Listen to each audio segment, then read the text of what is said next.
Kitchens. This project is about kitchens. You love them, you hate them, you're always cleaning them, but I will say that when you do some upgrades and refinements to the available space, it will make your time spent in kitchens much more efficient, and that's our goal here. The owner of this kitchen would like me to address three different issues. The first being the countertops are boring, a boring, stupid gray. Number two, available counter space. Number three is storage. Let's look at those issues a little bit more in depth and we'll come up with a plan. Showing the opposite end of the kitchen here. You can see the weird low bench kind of thing at the end. That was a strange design choice. It does seem like it's too skinny of a kitchen to have a sit-down table nook, and I'm not quite sure what they're thinking there. As soon as our assistant here clears a few things out, we can get rolling on the kitchen island project. One thing about this kitchen is it's long and skinny, so the available countertop space and where you want to work, it doesn't give you a lot of options. I actually suggested making a kitchen island that is on wheels. We could move it, we can put it around different workstations, close to the sink, close to the oven, whatever we need, and it'll add some additional storage as well. So let's look at that as an option.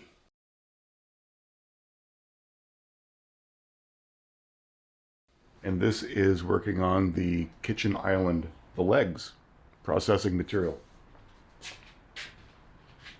Now that he's busy, we could run through the overall design for you.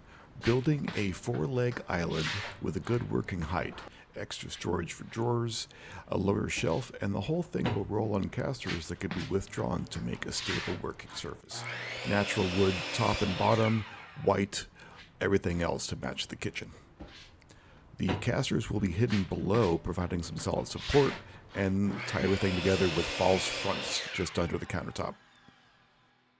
On a project this size, lots and lots of individual components, so it's really important to label everything, make sure you have a plan of action for what goes where. I use a number 2 pencil or some painter's tape with some markings.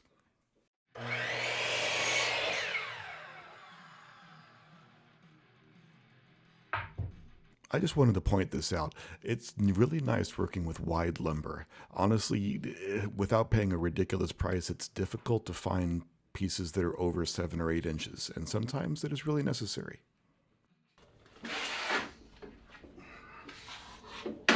Here we're bringing out our friend the router table. This I just made to fit inside the table saw. It makes it easy, and I can access the router itself for our height adjustments. I did have to make a new platen for it. I'm attaching it here, and we'll be ready to set things up and do some test cuts here in just a smidge.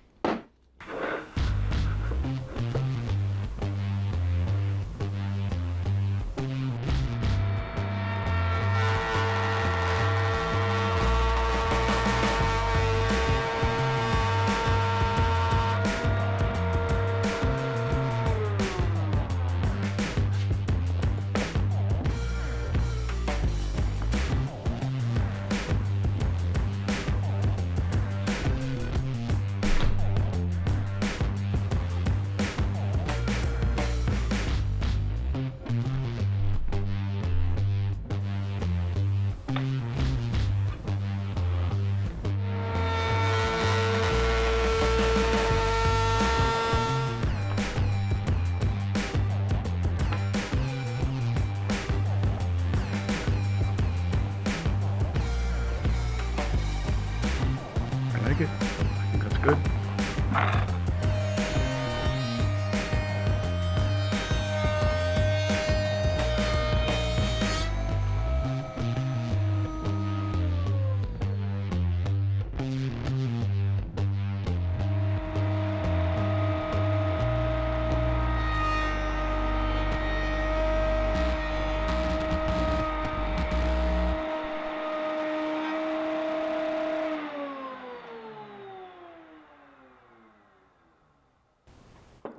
With a couple of sample parts cut out, let's see how they fit together. We're working for a nice, perfect corner there.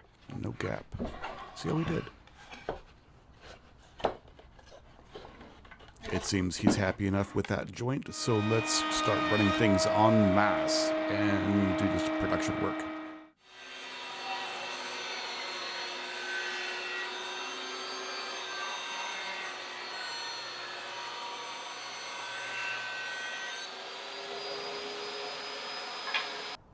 when you don't want to change your table saw dado setup because it's perfect, but you have a chip in the board that needs to be resolved. Get it from here. A chip that appeared, so I figured I'd use the fly cutter to notch out a section and put in a piece, because this section right here is going to be seen. It is the base, and there's a platform here, and the caster sits right in this space. So it's going to be seen, it's got to be fixed. So let's do it.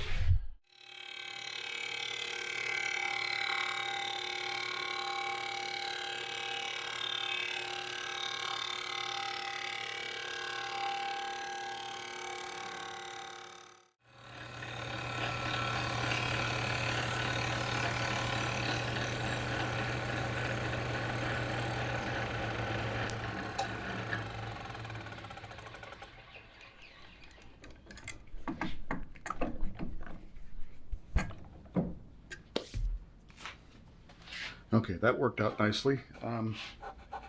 Just about 4 or 5 thou proud, so that's pretty cool. I just did it by eye. I didn't really do any measurements. The rest I can do with a sanding block and make sure it's all flat and plumb with the rest of the surface. Well, let's also get the edge overhang and the end overhang taken care of on this patch. A couple of passes with Mr. End Mill and we're good to go.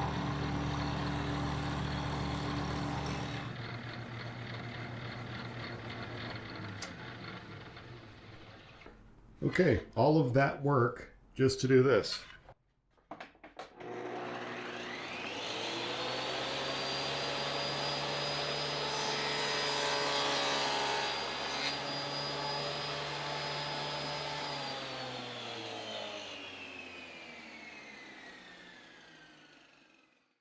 I should mention now that this project is going to be paint grade. I know I'm using nice alder for I could have done something a little bit cheaper, but I like alder. So, there we are.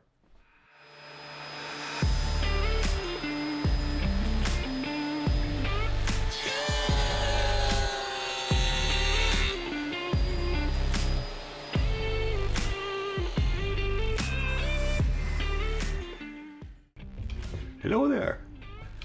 So, we are gluing up the legs. This is one half of the legs. This is the gluing process. All of these guys are oversized. I'm going to cut them to length. I only need about 33 inches. Each one of these guys is a minimum 34 and a half.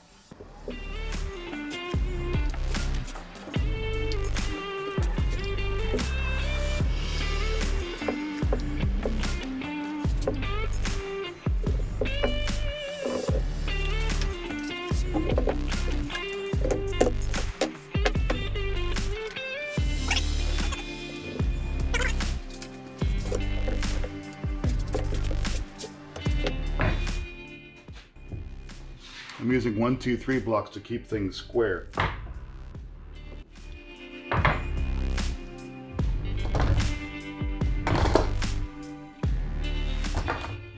I'll show you what I got. So this guy is clamped up. I've got a, I don't know if you can see it, man. I think it looks okay. So I'll show you what the other one looks like. This is the last one I did. This is a pretty good example. See, the points come together nicely, but a little bit of putty, and the first just quick touch with the round over with the sanding pad gets me that, and I'm going to do more of a round over, more like maybe not quite a 1/4 inch, but a decent sized round over. So I think most of this will actually disappear. So we shall see.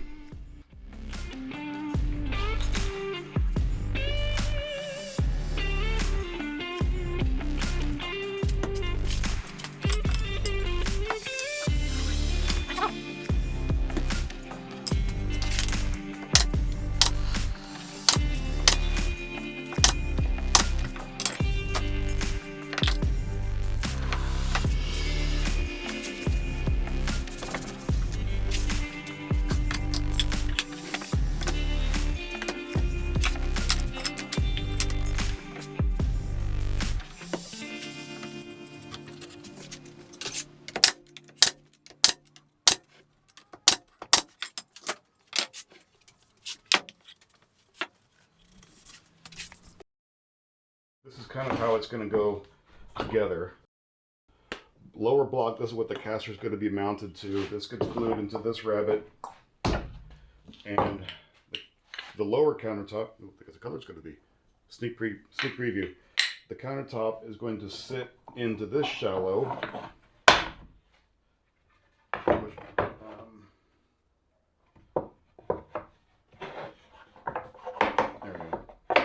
Up against there. Now I've got the platform for the little skinny guy to fit in. It's going to go like that. And that is, well, it's a whole lot of joinery for a stupid leg, but it's what it's going to be. All right.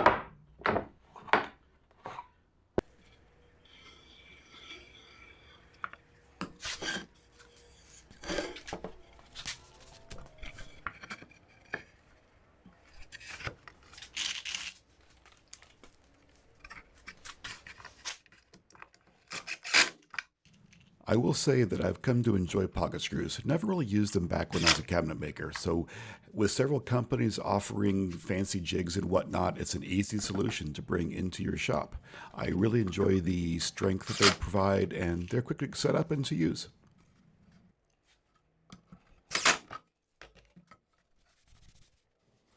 I wanted these legs nice and strong, so pocket joints, plenty of screw, supporting structures, and pin guns for this for closing up.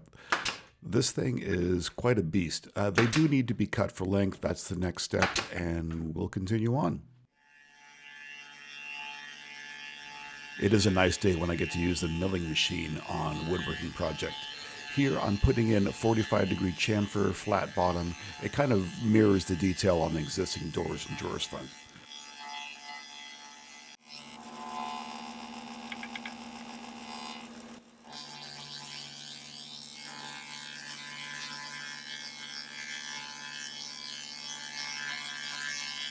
With the milling coming along nicely, I'm going to move on to the countertop now. This is actually the lower shelf. This is one that sits in between the legs. Doing some cutting for width and wait to experiment with some stain colors before I get too much further on this.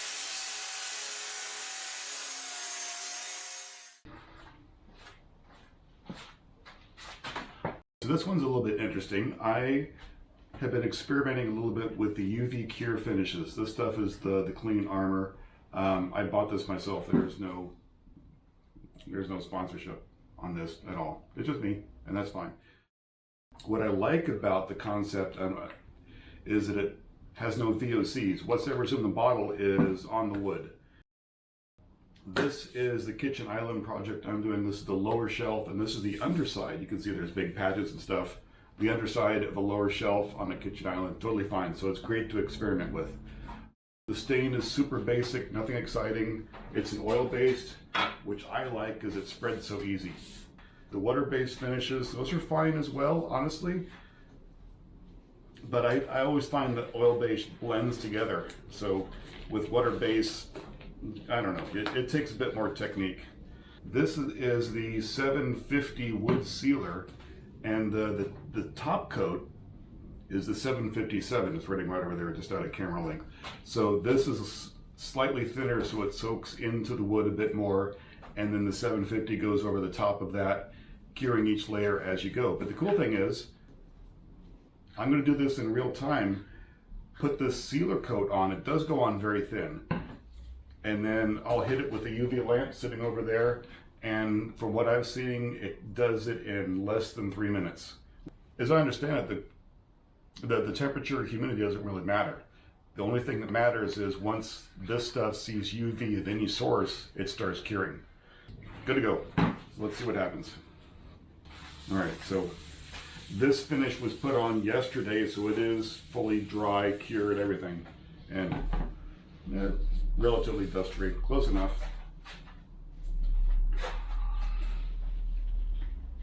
Which reminds me, I need to clean the threads off of this.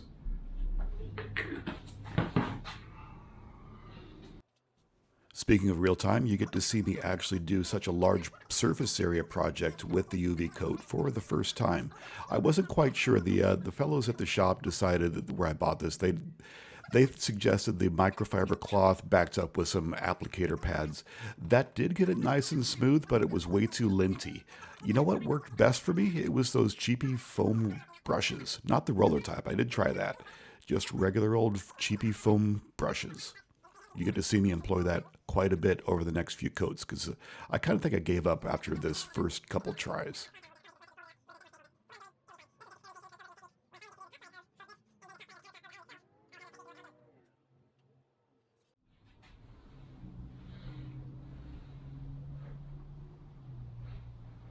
All right, I'm calling good.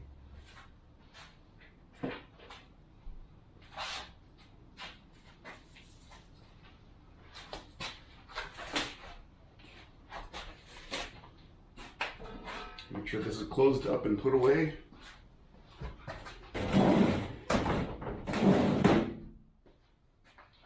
All right, it is 5:19 at the moment.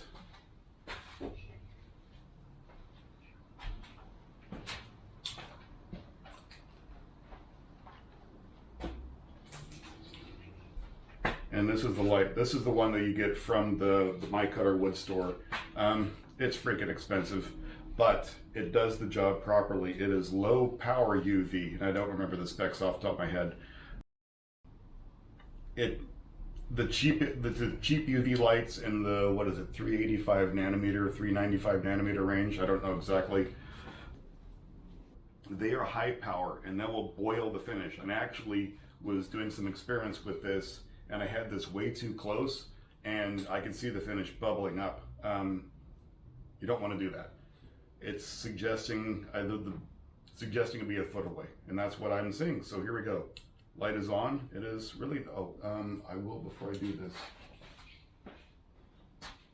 I will use my UV protecting glasses. I mean, they're just regular safety glasses, but they are UV protecting. All right, here we go. 520, maybe 521.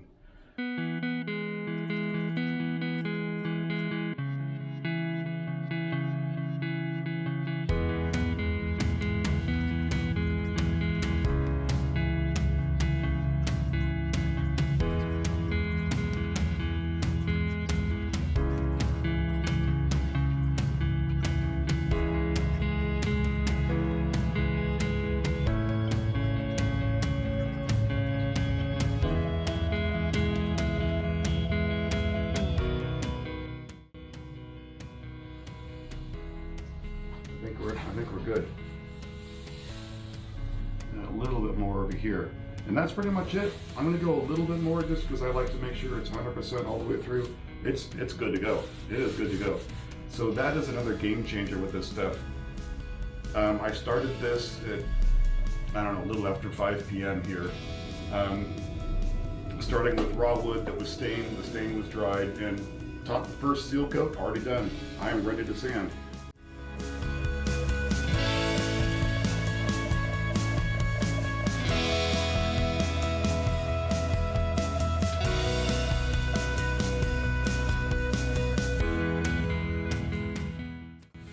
And it's ready for the next coat, ready for top coats. That is exciting stuff. All right, I might go over this by hand just to make sure it's level. By hand, not with a platen. But it is ready for the next coat. That's why this stuff is exciting. I mean, the coverage is awesome, that's for sure. All right, let's hit it. Top coat number 3, still about 45 minutes from the start. It's going to be wide through here. All the way.